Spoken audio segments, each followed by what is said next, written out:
Hello everyone, and welcome to Wind Down Wednesdays. I'm your host Paula Taylor, and this is episode 139.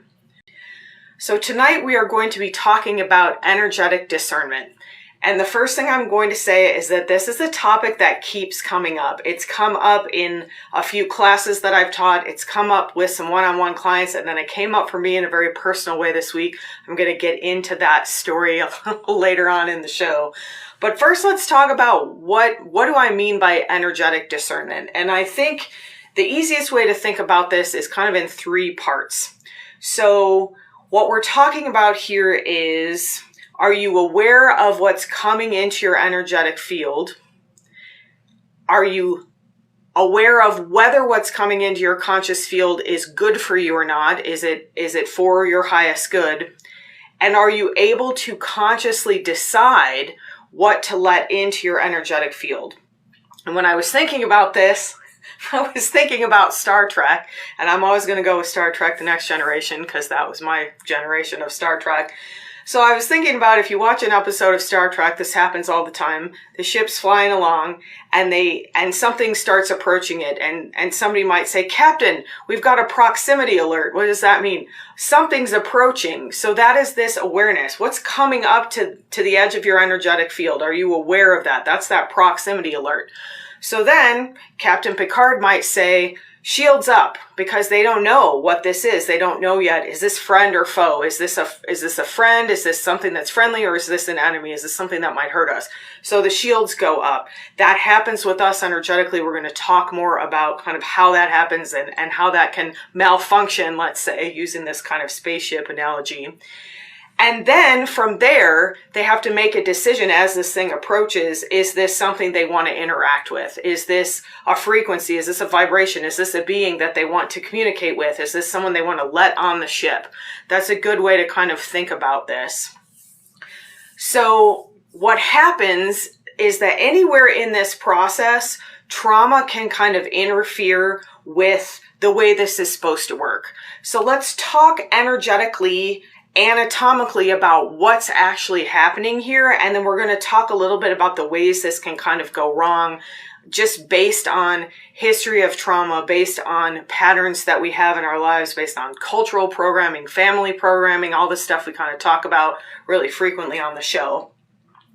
So from an energetic anatomy standpoint, we've talked about this before, but let's go through it kind of quickly so we're all on the same page here. So everything is energy. My physical body is energy. We can't see the atoms vibrating most of the time, but everything, even if it feels solid, is energy. So there's energy within my body. We talk about the chakra system. That's an energetic system. There's meridians. That's a traditional Chinese medicine view of things. So there's all these energy centers within the body. The body itself is made of energy. So that's kind of the first layer of energy is actually within the body. So then we have these fields outside of our body. And we've talked a little bit about this before. I like to keep this really simple. So just outside of the body is what we call the etheric field. It's usually just a few inches outside the body.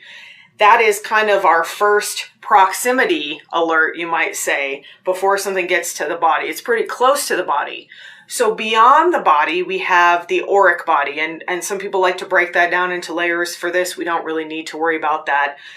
But the auric body itself can be vast. It can actually be infinite. Most of us are not operating in that space most of the time. For most people, the aura is kind of sitting anywhere from about 3 to 6 feet outside the body. If you do a lot of energetic work, you can expand that to have your normal be about 20 to 25 feet or even miles. You can have an aura that expands all the way to the edge of the universe at times. Again, most of us aren't maintaining that. So from an energetic anatomy perspective, using that same analogy, when something approaches you, before it ever gets all the way to your body, there should be some sort of proximity alert within your energetic field. Something is coming at me. Something is coming toward me energetically. And this field exists 360 degrees all the way around the body. And the way I like to think of this, and we're going to talk more about this, is kind of like a sphere. And the visual that I kept having, I'm going to go into my story later, was this idea of, I don't know if you've ever seen, they have these things, it kind of looks like a human hamster ball. I don't know if you ever had a hamster, and there's these little balls, not a wheel, but an actual sphere. And you put your hamster in it and can run around, and you can let it kind of run around free in the room. They have those for people, and sometimes you'll see them, people will be in them on water, and they're kind of running along the water, and the ball is keeping them buoyant. So you can think about your own energetic field as this giant sphere. And that is the purpose of this sphere, is a big part of the purpose of the sphere is protection, is so that you get a proximity alert. So something doesn't come straight into your heart space and smack you. You've got these energetic boundaries. You've got this big, nice, beautiful sphere. But most of us have no connection to that. We don't have the awareness to recognize when something's approaching us until it's a lot of times made it all the way into the body. But that actually takes a long time. Something can approach, depending on how big your aura is, 6, 8, 20 feet outside of you, you should get that proximity alert. Something's trying to get in. And this requires practice. I talked a few weeks ago on the show about how my field has gotten a lot bigger. And so I had to start scanning further out in my field to kind of figure out that there were things sort of making its way in. And I'm going to talk more about how they were making their way in a little bit later. So you've got this big sphere of energy around your body. It should give you some sort of an alert when something's approaching. It should also act kind of as a shield, and you should have a conscious, intentional opportunity to decide, am I going to let this in? Does this feel like it's aligned? Does this feel like it's for my highest good? Is this for the other person's highest good or situation or whatever it is that you're encountering? And again, most of us don't even have the awareness to recognize that something's kind of pushing at the edge of that field. And so things just barrel in, or they don't get in at all. We'll talk a little bit more about that.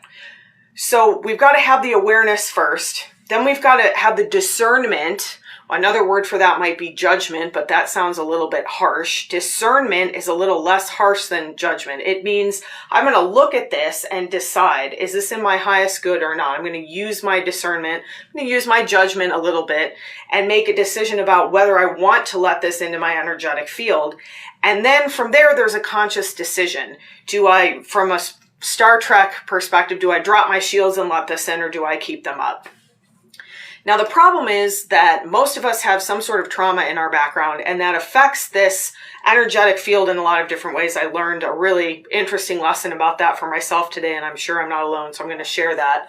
But one of the things I want to say is that some people, I have the opposite reaction to this, and a lot of people probably who are following me and listen to me, kind of, we're similar, we like attracts like. But I want to mention this because sometimes we go back and forth.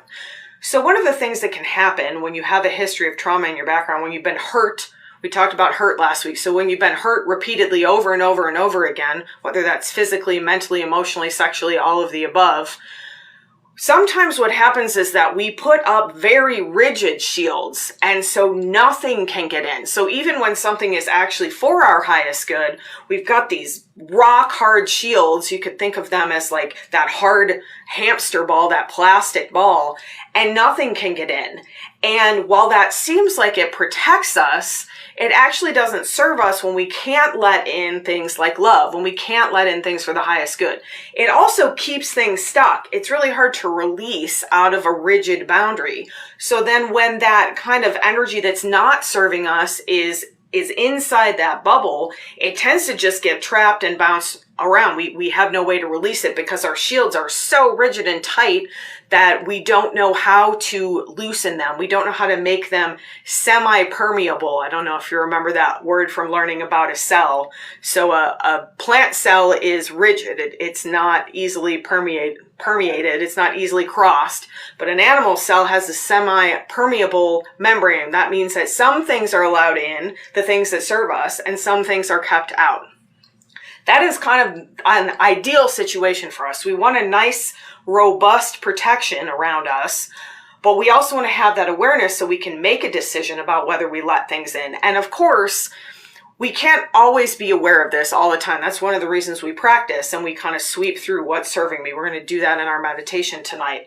But the more you work with this, the more, first of all, your shield will start to understand. It's a living being. It's a living part of your being. So you can train your auric field. This is the energy I want to allow in. This is the energy I'm going to say no thank you to. Most of us don't do that because we've never been taught how to. So we're going to work with that a little bit tonight as well. So here's the other thing that happens to many of us who encounter trauma, and I'm going to go ahead and jump into my story. I was thinking earlier tonight, I thought I should have just named this the Paula Taylor Story Hour or something instead of Wind Down Wednesdays, because I feel like I tell a story every week. But I also feel like it's a good way to illustrate. Some of this stuff is so abstract that having a story, having a concrete example can really kind of help you understand what I'm talking about here, especially if you're new to energy work. So I had a session with my craniosacral teacher, Heidi Wilson, from Fluid Healing here in Tucson yesterday. And up until this point, one of the reasons I made an appointment with her is because I've been having this headache on and off for like a couple months. It goes away, it comes back. It goes away, it comes back. Some of that is ascension symptoms. We're going to work on that in some of the sound baths this month. There's a lot of energy coming and we've talked about that. And one of the things we've talked about too is that when there's a lot of energy coming in, we have to make space for the new energy. So sometimes the feeling I was getting for myself was that I was a little bit stuck, especially around my head. I needed to be able to make more space so that this energy could come in and it would have somewhere to go instead of kind of hitting the walls of my physical head and my energetic head and causing this feeling of kind of pressure and pain. So I went to Heidi and I kind of explained, I said, I've got this pressure and this pain and I can't get it to fully release. There's something blocking me. I can't see it. I need some support. I need someone to hold space to help me figure out what this is. So we went into the session and I started getting this sense of this energetic anatomy that I've been talking about. And it's so amazing to me. I literally do this for a living. I have been working with energy since I was about 19. I've been working professionally with people since 2003. Everybody has blind spots, especially about themselves. Someone might come into my treatment room and I'm going to see all this stuff and help them hold space for them to release or move or whatever. But everybody's got blind spots about themselves. That's kind of, some of it is self-protective, and especially if you have a history of trauma, which I think most of us do. So the sense I started getting in this session, it started out and I felt like there was a mask on my face and it felt very heavy, but it also felt like it wasn't something that I could just take off. It felt almost like it was part of me. And I was like, oh, that's interesting. I wonder where this came from. And as I started exploring that, right away I started seeing all of these things that happened to me that were essentially the weight of someone else's expectations.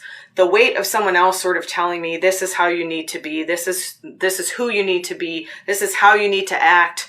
All of those things that we get programmed both in the family and culturally. If you're in a family with trauma, a lot of times you really need to learn how to be quiet. You need to learn how to put someone else's needs before your own, sometimes for your own physical safety. We talked about that last week. So a lot of times from a very early age, we start getting taught these people-pleasing behaviors. And that I'm going to use that. That's the easiest way to think about this. But also we talked last week about how we're culturally programmed for that. If you're a woman, you're sort of programmed to please other people. If you're a man, you're sort of programmed to have that kind of those rigid boundaries that we've been talking about, be strong and don't show emotion, that kind of thing. So right away I got the sense like, oh, this is like related to this people pleasing that I've really been trying to work to change, which is it's really hard to change something that's been programmed in you for 40 something years. So as I was sitting there and I felt this mask and it was like, it's not coming off, and I couldn't exactly figure out what it was. All of a sudden I realized it kind of went all the way down the front of my body, and I suddenly started feeling the heaviness of this.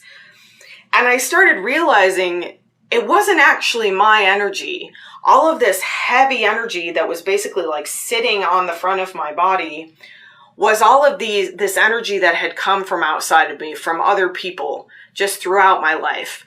And because from an early age I was programmed to accept that, to kind of stifle what my own reaction was or my own response, my own comfort, and let other people be more comfortable, make space for their comfort, what had happened energetically, what it was basically that people were just dropping their energy right on the front of my body. And then I got the sense of this idea of this sphere that we talk about all the time. And it's really interesting because I will sometimes say, don't forget about the front of your body or the back of your body. But I realized my sphere was just like pancaked totally flat. So if you think about this idea of a sphere, and I mentioned those things that people kind of walk on in the water, those things they're a little bit movable. They're not rigid. So from an energetic perspective, what happens, and what happened to me, and I'm assuming I'm not the only person, which is why I'm telling you this story, as you kind of accept all of these things, you're told to people, please, okay, put your feelings aside, put your comfort aside, just say yes, just do it. This is part of your responsibility. This is an obligation, all of these things. That front of your sphere and the back, because they're linked, the weight of those actually starts to push in. And pretty soon, that front beautiful sphere that's supposed to be at least 3 to 6 plus feet out from your body is literally on your chest and on your back. It's pancaked down completely flat. And I got this image, and this is why I keep mentioning this thing about the people running. They do it on land too. If you look up, go on YouTube or something and look up human hamster ball, and you'll see people like run down hills in them, or they run across the top of the water. So I got this image of my poor flat pancaked sphere, my hamster ball, and just like blah, like flopping over and blah, and flopping over and blah, flopping over. And all of a sudden I realized, no wonder I have low energy. Think about how much more energy it takes to flip that pancaked ball over rather than just moving forward with this beautiful buoyant ball kind of supporting you, whether you're, moving on land or in the water, however that, again, go look that up and the visual will be there if it's not coming. And I thought, geez, no wonder I'm so tired all the time. No wonder I feel like I have no energy.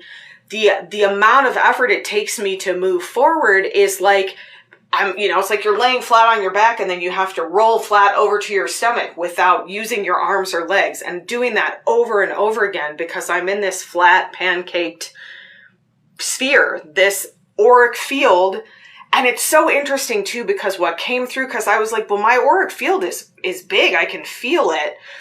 And it was kind of like, there was a couple things that came through. One of them was that this was the personal layer of my auric field, not my sort of service layer of my auric field. So my service layer, what I'm here to do, my calling, is nice and big and buoyant. But my personal energetic auric field is like, bleh, it was just like collapsed. And all of a sudden I could feel all this weight. It was really crazy. Like physically I could feel the weight of it.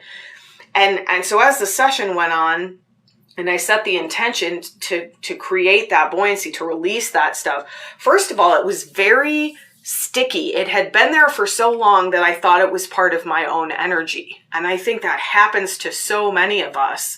That discernment was not there for me to recognize, hey, this is somebody else's energy coming in. Do I want to take this on? Do I want to keep this? Do I want to claim this as my own?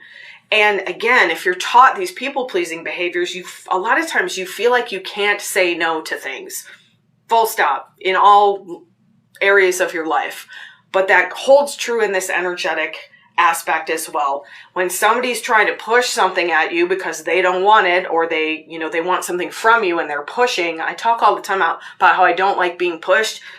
Part of the reason I don't like being pushed is because I feel it right here in my body, because I haven't had that energetic field buoyancy expansion so that it hits me way out 20 feet from my body, and I can decide before it ever gets to me to say like, no, thank you, that's not aligned with me. When it's right here, it's a lot harder to say, no, thank you, that's not aligned with me, because it's right up in your face, it's right up on your chest. It's like there's an elephant sitting on your chest. And it's interesting because when you've had these long-standing patterns where you have these for so long, you don't realize that it's not innate. you start to think, oh, this is just, this is how I felt for as long as I can remember. So I had a blind spot to that was finally exposed. And it's so funny because I went in because I was expecting this crown chakra opening, which is coming and in process now. But I didn't have the space for that because everything was so collapsed kind of up into the front of my body.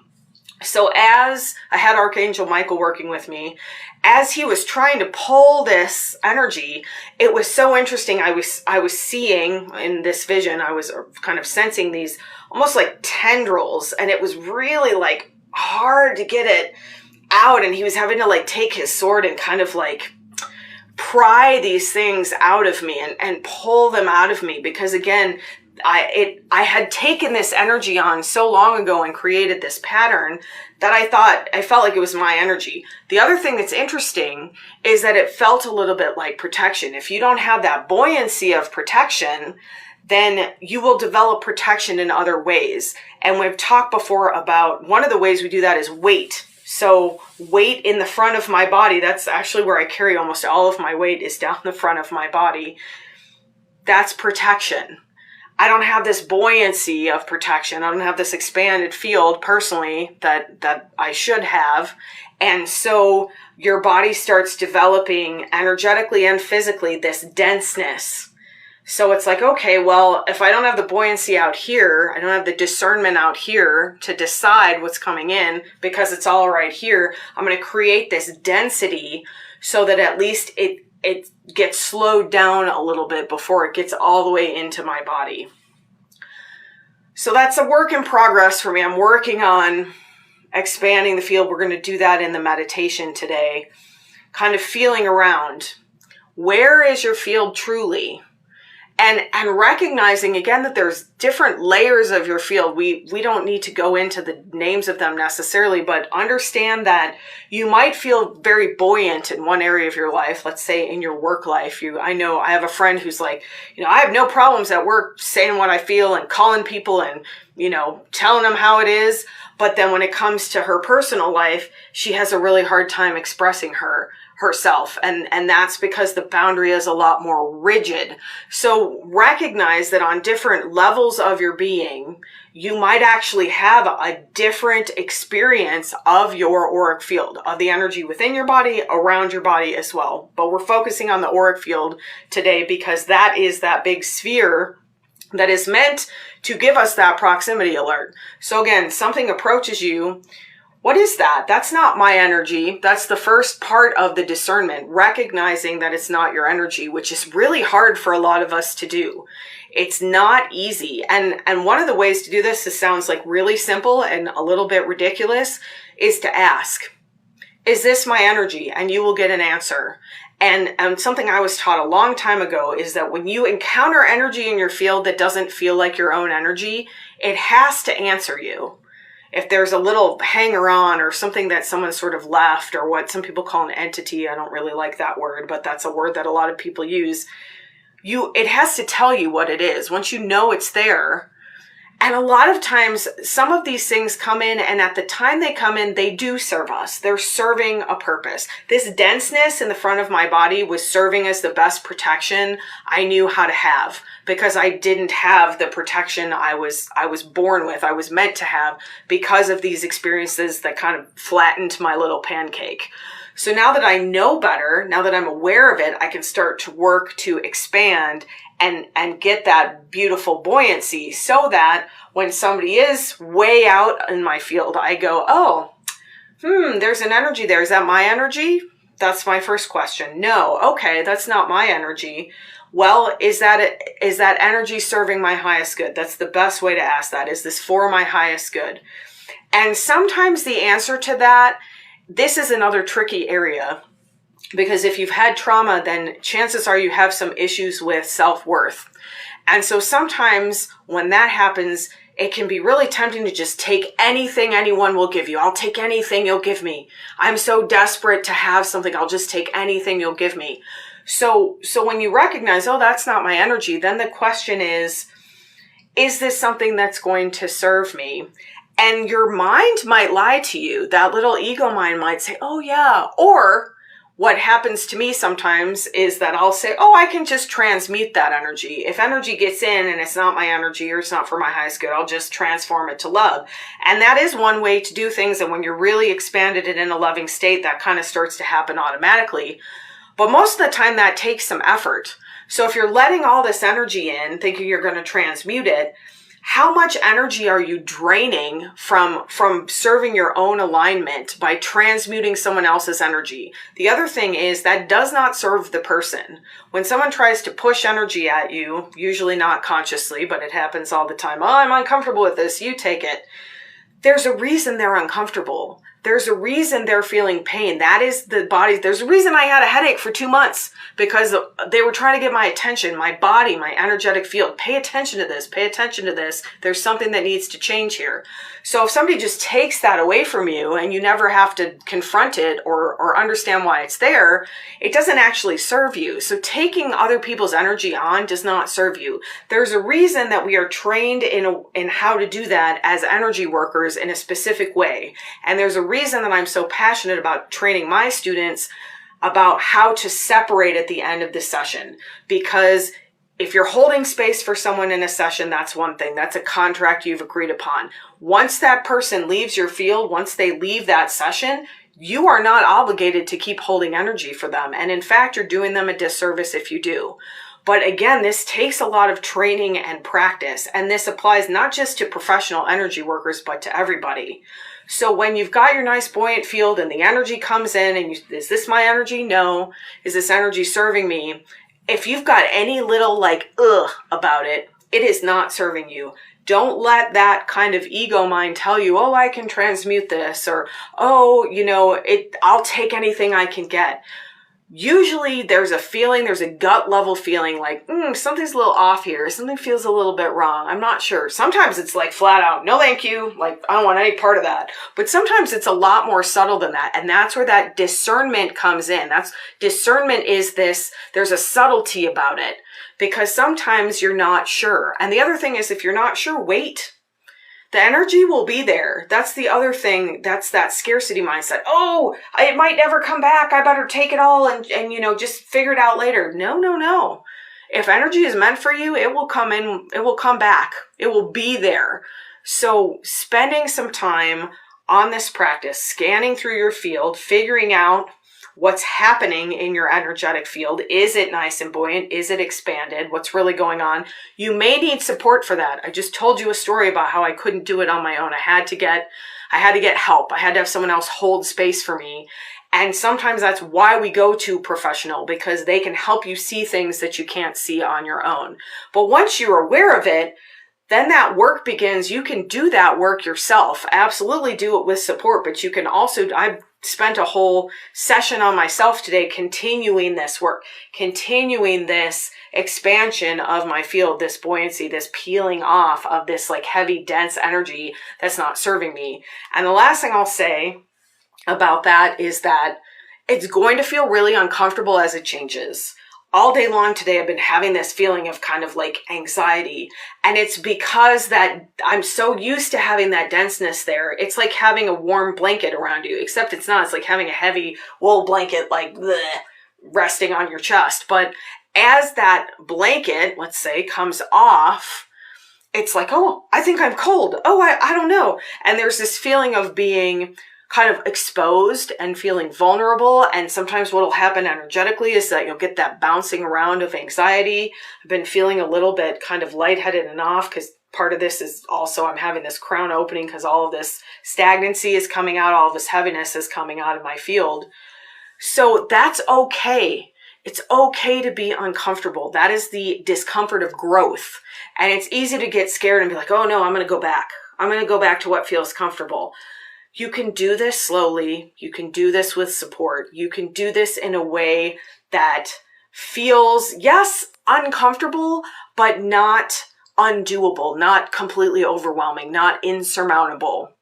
So as this begins to change, whatever it is, if you've got rigid boundaries, especially if you're starting to work on kind of making them more permeable, letting energy in and out, letting it breathe. Think about your aura kind of breathing like a person. Again, I said it's like a being. That could feel really uncomfortable if you've been stuck for a long time. Movement can be like, ugh, it can feel like that feeling of anxiety. Stick with it. Get help if you need it. Breath is always there to serve you. There's many ways. Meditating, come back to the show, listen to old episodes. There's a lot of ways you can get support as you begin to change these patterns. And the result will be that you will have so much more energy. That bouncing around of energy that feels uncomfortable at first is going to be energy that later on you can use. So instead of using energy transmuting this stuff that's coming in because you've got no boundaries and everybody's coming in, or instead of using energy to keep everything out because you're so afraid you're going to get hurt again, you don't want anything in, as you start to work in either direction on that, there's more movement of energy. And that's more energy you can use for other things, for things that actually serve you, that fill you up, that make you feel joyful, that make you feel connected to your purpose, what you're here to do. So, in tonight's meditation, we are going to work with this idea. I'm going to guide you into kind of feeling around into your auric field. What does it feel like? Does it feel buoyant? Do you feel movement? Does it feel kind of stuck and tight? Do you feel a weight on your chest? Do you feel like nothing's moving? That would be a sign of that rigidity. And wherever you're at, we're going to just invite a little bit of change, just a little bit of gentle change. You don't have to rip off the whole thing like I tend to. I was like, can we just like break it up with a sledgehammer? And Archangel Michael was like, no, that's not going to work this time. We're going to have to go slow and easy with this. And I was like, okay, all right. Sometimes that's the best way. We can make changes that are extremely profound, deep changes in a gentle way. And in fact, that's going to be more long lasting. Think of it as a lifestyle change. We're not going on a crash diet. We're going on a lifestyle change. We're going to slowly change that energy of our field so that we've got this big, beautiful, buoyant sphere. It's semi-permeable. It lets us know when somebody's around. We can stop and look at it. Is that mine? Is that something that's serving me? And then we decide, is that something I want to let in? And at first it's going to be a lot of practice. Like repeat this meditation every day would be awesome. Like if you did this meditation we're about to do every day for probably a month, you would notice some huge, amazing changes because they will start to become more automatic. And you will start to notice, like when I'm in my wellness space, my new center, I am aware right away of the energy. That is what I am there to do. When I'm in my home, I'm aware of the energy. And what happens is, when you go out, when you're in an unfamiliar situation, especially, that's when these old patterns will start to come up again and you'll be like, oh, I'm not so sure about this. So the more that you practice, the more that you start being aware of this, the more automatic it's going to become so that you don't have to practice so often. But at the very least, you're going to want to do this kind of practice at least once a week or so, because things will get in. Things will be clinging to the outside of that field, and getting rid of what doesn't serve you is always going to free up energy. The other thing is it's going to keep you much more physically healthy, because everything that affects our physical health starts in the energetic field at a certain point. Before it gets into your body and makes you sick, there was a change in your energetic field. Gee, why do you think I have so many problems down the front of my body with my digestion? Why did I have so many female problems? I had all this weight resting on my body for 40-something years. So this work is profound, but you don't have to do it all at once, and you don't have to do it alone. So let's meditate together. So for this meditation, I do highly recommend that you sit up. But if you feel called to lie down, that's fine. There's no hard and fast rules here. But sometimes it's easier to get a feel for this space around the body. If you're sitting, if you have some freedom of movement with your arms, that can really help. Not necessary, but it can really help. So let's start, as we almost always do, with at least 3 to 5 deep oxytocin breaths. The first thing we need to do when we do any kind of energetic work is to convince our body that it's safe. If the body doesn't feel safe, it's not going to be amenable to change. So taking a nice big breath in through the nose, letting the belly float out strongly, and then you're going to sigh that out through the mouth with that audible ha sound, moving from high to low, vibrating the vagus nerve, telling your body that it's safe.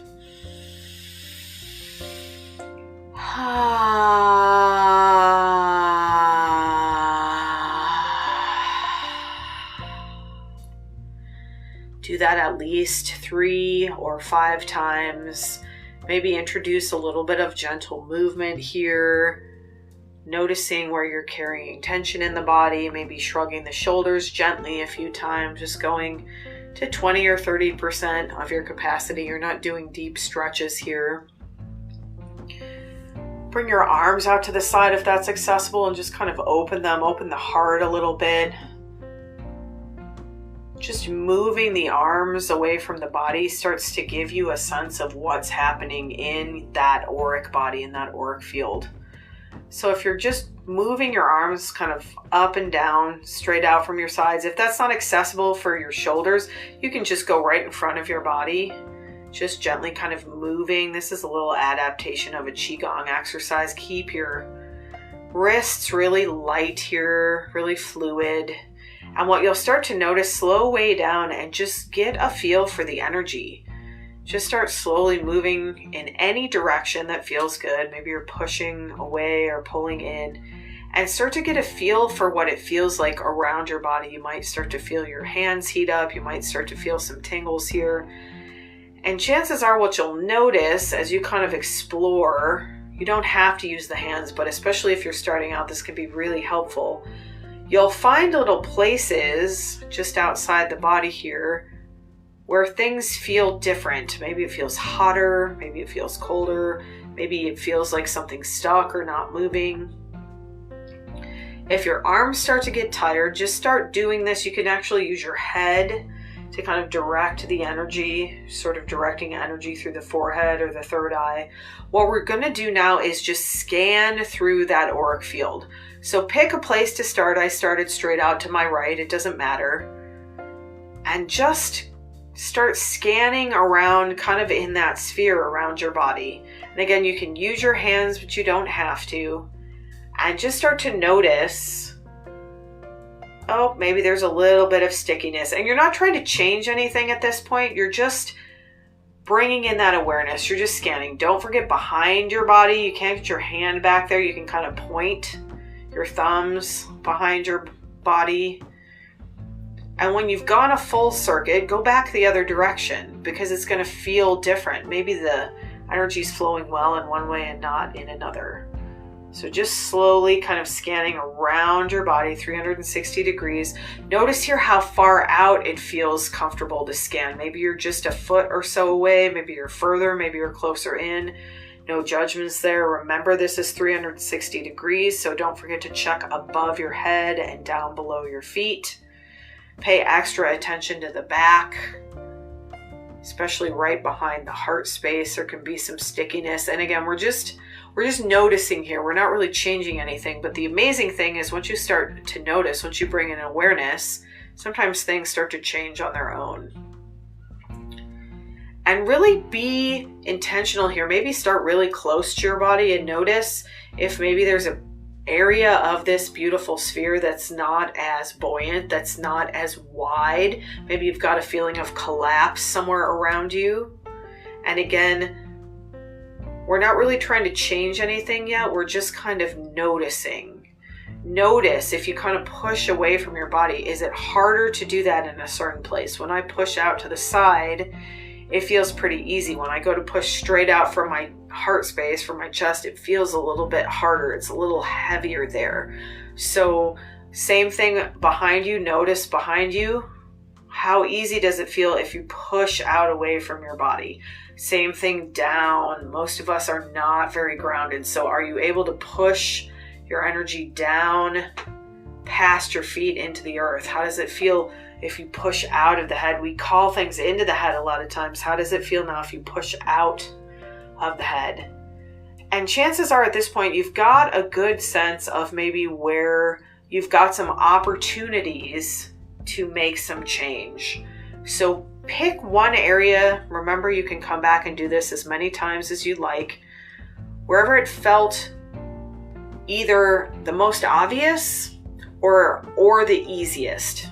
So if you've got a really heavy area that feels like you're not quite ready to go there, then start with something else. Start with something that feels like, oh, maybe there's just a little bit of something here. You don't have to delve right into the hardest area first. Just go with what feels good to you. Intuitively go with what you feel confident in today. Maybe you want to do this a few times and then tackle the area that's a little bit more daunting. And now we are going to introduce a little bit of intention. So always for the highest good. Any change we make in our energy is for the highest good. Come to that area that you've decided to focus on. Again, you can use your hands, but you don't have to. And begin to just gently ask for some change. If it feels like you're in a really rigid area and things aren't moving, then just gently start to move your hands. Just gently inviting a little bit of movement. If this is something that feels stuck or it feels like you're holding, you can use nice sweeping motions. That's really good for moving some energy, especially if you're holding on to energy that's not yours. As we sweep, we always release for the highest good. You might notice there's an area that feels a little bit less buoyant. It feels a little bit kind of almost like there's a hole there, like you need to add some energy. So you can make little circles with your hands. Just be very intuitive with this. Your body actually knows what to do. Your intuition, which is strongly connected to your body, will tell you what to do. Maybe you want to make some nice repetitive movements. Maybe you're just staying in one place. Maybe you're working on heaviness. Whatever it is, just kind of stick with it here. If it starts to feel overwhelming, then back off. There's no pressure here. There's no pressure to get this all done in one setting. Do this again. Do this as a 30 or even better 90-day practice, and you will notice huge dividends. Just using your intuition here about what you'd like to move, letting it happen naturally. I'm going to begin supporting you with some beautiful Reiki energy here. We're going to bring in some sound. And just be intuitive with this. You can release using your hands if your arms are getting tired, or as you get into a flow, sometimes you won't feel like you need your hands. Again, you can kind of use your head to move energy, or you can just be still and imagine. Whatever feels good to you. If you're beginning, a lot of times it's really nice to use the hands. And what we're looking for here is just a nice gentle flow. We want a gentle flow back and forth in both directions. We want a gentle flow up and down, down into the earth, up into the head. We want this whole beautiful sphere to be filled with energy. There could be little gaps or holes in the energy, so set the intention to fill all of your space with beautiful energy, with that golden light of unconditional love. That is the energy that we're made of. If you'd like to open your crown chakra and call more of that in, you can, but it's not necessary. And as we step into some sound, just continue with the work you're doing. Let this beautiful Reiki energy support you. Let this dimensional frequency expansion energy support you as it comes in vocally. And remember that energy is intelligent. So sometimes just holding your hands still and setting the intention to give energy for the highest good is plenty. You don't have to manipulate the energy if that feels uncomfortable. And then just continue with this.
hey ho, hey ho. Say hey ho, hey ho. Say hey ho, hey ho. Say hey ho. Say hey ho. Say hey ho, hey ho. Way ho, way ho, we ho, I ho, oh we ho, I we ho, I we ho, we ho, hi ho, hi ho, hey hey hi ho. Hey, hey, yo.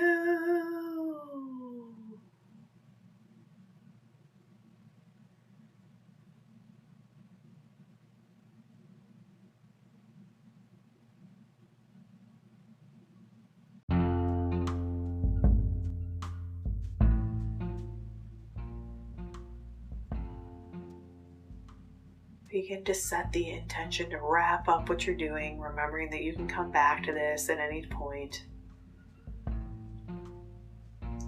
Give yourself some beautiful kudos here. Give yourself some gratitude.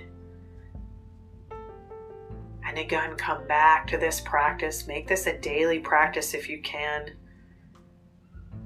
And notice the shift. Notice the increase in your discernment. Notice that you will be more aware when you are approached by energy. And ask yourself, is this my energy? And does this energy serve my highest good? And give yourself permission to say no. Give yourself permission to say yes. But also make sure you give yourself permission to say no. If this is not aligned, say no with love. One person's trash is another person's treasure. So just because something's not aligned with you doesn't necessarily mean that it's bad. It's just not in alignment. It's just not in resonance with your vibration.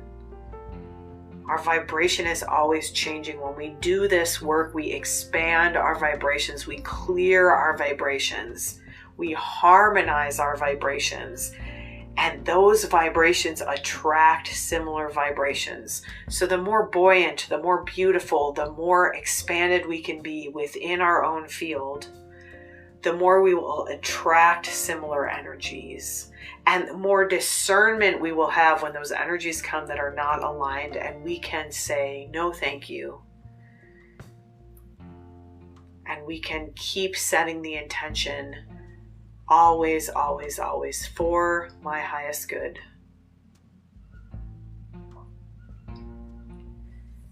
As you're ready, take a few nice deep breaths, setting the intention to release anything you stirred up that's no longer serving you for the highest good. You might even sweep your arms down through your field.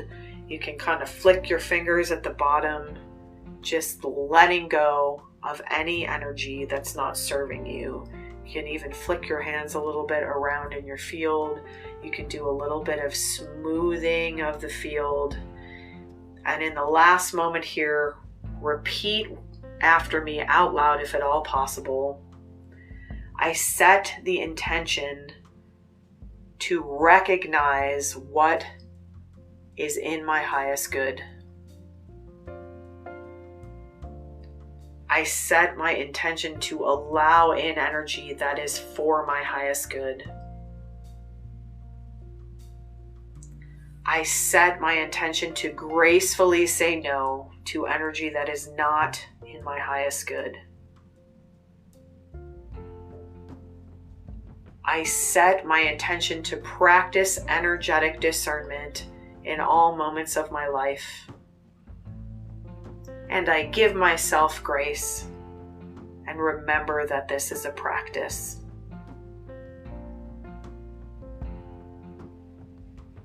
Sat Nam. The truth of your identity is that you deserve a buoyant, beautiful sphere of energy around you. You deserve clear, harmonious, and expanded energy both within and around you. You are a being of light and love, and that is the energy that serves the highest good. If you're in a safe space and you'd like to drift off to sleep, you can allow yourself to do that.